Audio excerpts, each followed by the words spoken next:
The Mail on Sunday, don't panic. Now ministers hire filing clerks to guard the borders. That's the ongoing Heathrow issue. What else have we got here? Sunday Telegraph, Cameron's radical plan to abolish jobs red tape. Many more stories to talk about, lots and lots of politics and economics. So it's great to have Gillian, Tett here, and great to have David Aaronovitch. David, I was just watching your face during the news about Chelsea, and I have to say, it was a picture. I guess for a second you're not a natural Chelsea man. I am a Tottenham Hotspur season ticket holder. We are out of the Champions League, despite coming fourth because of this Chelsea victory. And all I've heard since I got up this morning is people celebrating what, for me, is a really sad morning. Well, can I just say your face was very, very funny. Thank you. Anyway, Gillian, let's start with... Don't ask me about football. I won't ask you about football, but I will ask you about the Euro crisis and all of that. There's acres and acres and acres of stuff in the papers which, for many people, will be quite confusing. Absolutely, and it's just as well that the stuff is there because this is an incredibly important moment. I think actually George Osborne puts it quite well, the headline that Sunday Times has put on his comment piece, which is, this is injury time, Europe has to act now.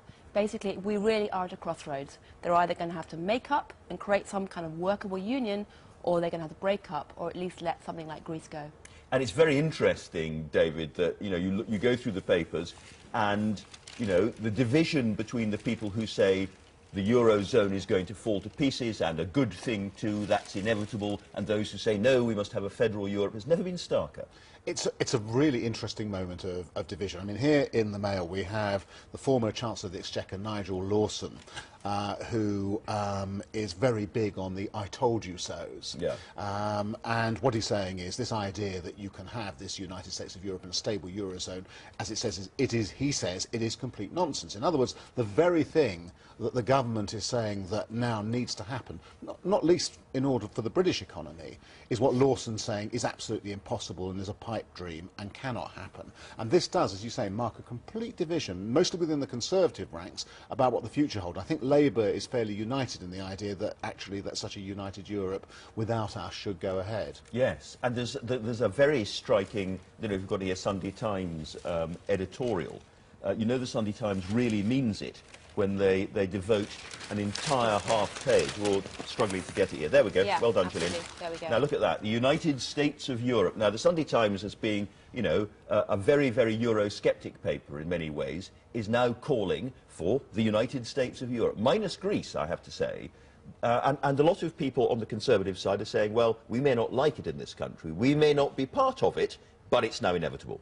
Absolutely. I think there's a recognition that, as many critics have said right from the get-go, if you're going to have a monetary union, you need to have some kind of fiscal union as well. Otherwise, it simply is not going to make sense in the medium term.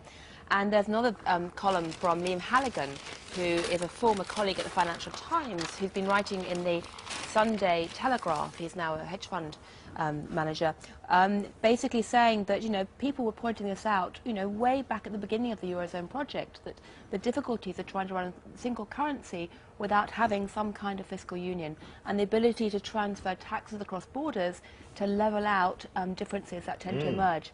If you look at America, that's basically how the American system works. So the kind of gaps you have, say, between Florida or Dakota, between New York and, say, the Rust Belt areas, are just as big as they are in the Eurozone, but you have the ability to actually try and run it as a single union. I think we should just say that Sunday Times editorial is a remarkable thing. When I saw it, my eyes stretched. Yes. So, I mean, this comes from the very if you like, the solar plexus of Euroscepticism. Yeah. This demand for and belief in the European Union without us. But it does actually have a very substantial problem for us. Let us imagine for a moment that such a thing were to happen and it were to succeed. Then you would have an incredibly powerful integrated Europe. It's hard to imagine right now, granted, without us in it and without obviously Greece in it. I mean, 20 years down the road, if then we could imagine situations in which people say we have to join it. But this is really calling for a single country called Europe, saying this is the only. It's a heck of a moment. Exactly, or a single region. And in many ways, one could argue that the most effective way to deal with a country like Greece, if you are going to keep it in the actual union, would be to turn it into, say, like the giant Club Med of Europe and give German pensioners vouchers to go down and spend time in Greece and actually try and create a balancing sort of, system that way. Oh, and actually, the papers are also full of stuff from novelists saying how terrible it is that their beloved Greece is being treated like this. Yeah. It's quite funny in a way, and full of the phrase, the Greeks are a very proud people. well, look at how, say, Florida within the United States operates. I mean, they act as a kind of holiday place for people from elsewhere to go down and have holidays. That's kind of what you need to be moving towards if you're going to make the Eurozone actually work. Yeah. But of course it's very difficult because you have a lot of nationalism rising right now. You have a lot of people saying, well, actually, we're not sure we want to end up being, say, just the beaches for Europe or something like that. Well, for a lot of people it means the end of democracy. I mean, you know, forget democracy. I was talking to somebody from Ireland who was saying, you know, the last Irish budget was discussed in the Bundestag before it was discussed in the Dáil. I mean, that's well, that was probably the right place for it. Well, the great irony, of course, is that a project that was supposed to heal the wounds from World War II and bring countries together politically may actually end up splitting them. And if you look at the kind of language and rhetoric that's coming out in the papers, what the Greeks are saying about the Germans and vice versa, and look at the opinion polls, and another key theme of the paper this morning has been the rise of both the far left and the far right in Greece. That indicates that this project that was designed to heal the wounds may actually end up reopening them. David, you've chosen a column by Andrew Rawnsley from The Observer. Yeah, I mean, one of the things, what Andrew Rawnsley is saying is everybody's having a go at Merkel. It's quite interesting. Internationally, everyone's having a go at Merkel. It's her strategy which is deemed not to be successful, although it's not totally clear to me what the actual difference is between her and, say, François Hollande.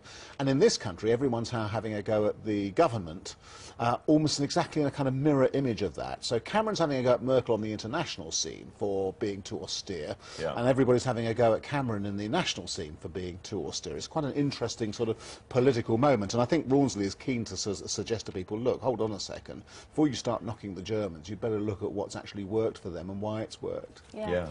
And we have this strange moment from this... sorry, you want to go into that? I was going to say, apart from that, I was going to come back to one fact which is actually occurring amid all this, is going back to Liam Halligan's column, which, of course, we're seeing the banking system coming under growing stress. And there's one chart I would absolutely highlight, which is looking at Greek bank deposits and seeing the kind of flow that's coming out of the banks right now.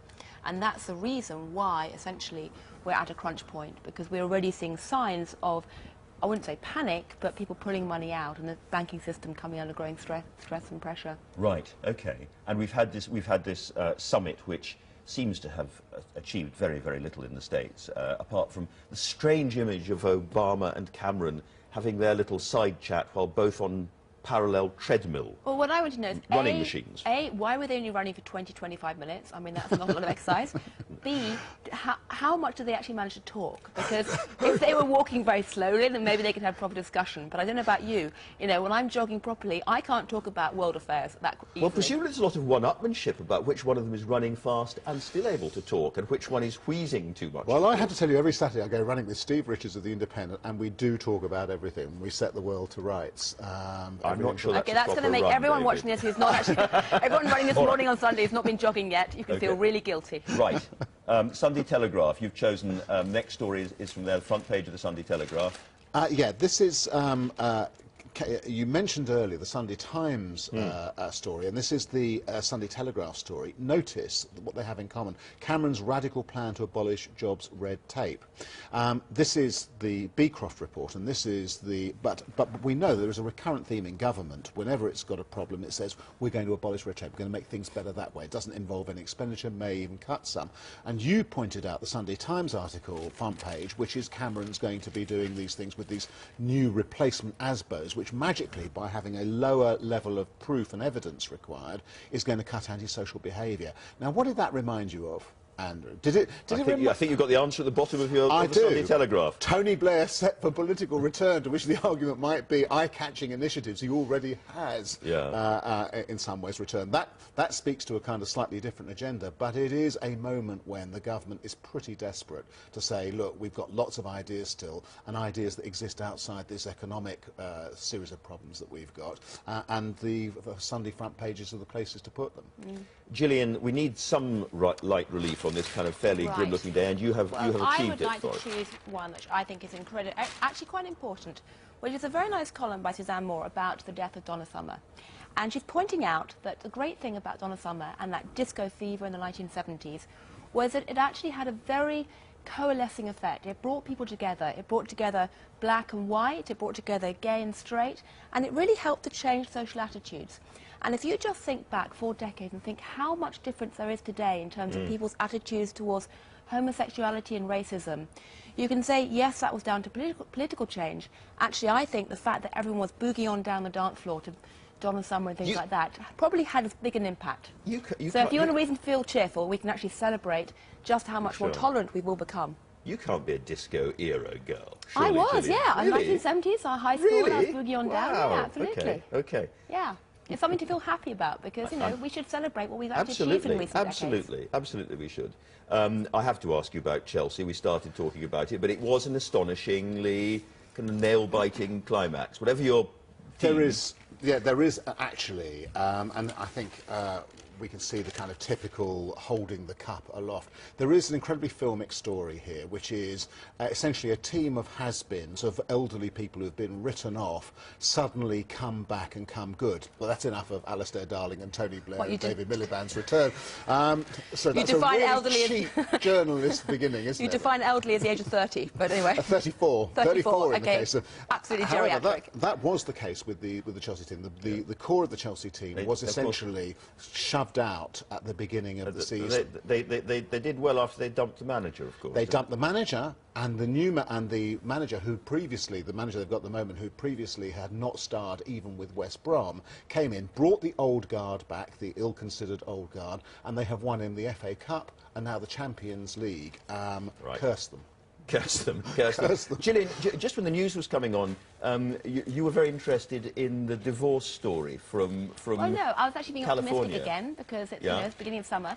It was actually the marriage story of the founder of Facebook, Mark Zuckerberg, who just got married. Yes. But aside from that, there's actually a fascinating story that was covered last week, was about the rising numbers of marriages and divorces. We wrote about it in the Financial Times ourselves, in fact, on Saturday. I don't have it with me.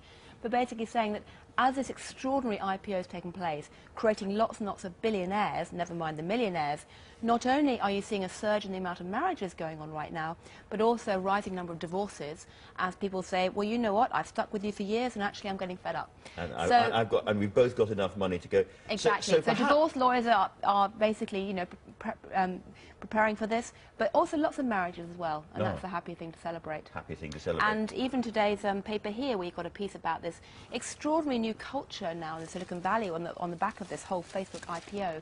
People becoming fantastically rich and yet celebrating with beer and onion rings and trying to downplay their wealth. Yeah, very interesting. David, a final thought. You might have thought that Leveson marked the end of a certain kind of tabloid coverage. So I'm bound to point out, if we look at this is Wayne Rooney on holiday. Look at the rather unflattering photographs. In fact, maybe I shouldn't even be showing you this. Too late. Too late. But on the left here, we have, down at the bottom, we have a picture of the Rooney baby, pixelated. Now, this is from the People. In the Sunday Mirror, owned by the same people, Trinity Mirror, we have exactly the same pictures with the baby unpixelated. In other words, you can see the face. And it makes you realise that even now, after all this discussion about press ethics, etc., we are in a state of terminal confusion about what can and what can't be shown and what should and shouldn't be shown. I thought this sort of thing was supposed to have stopped. And still there it is, and presumably people are still enjoying enormously the sight of celebrities in their swimming costumes. Yes. It's big times for the newspaper world, isn't it, Gillian? Absolutely, yes, on both sides of the Atlantic. Yeah, of course. Right. Thank you both very much for now.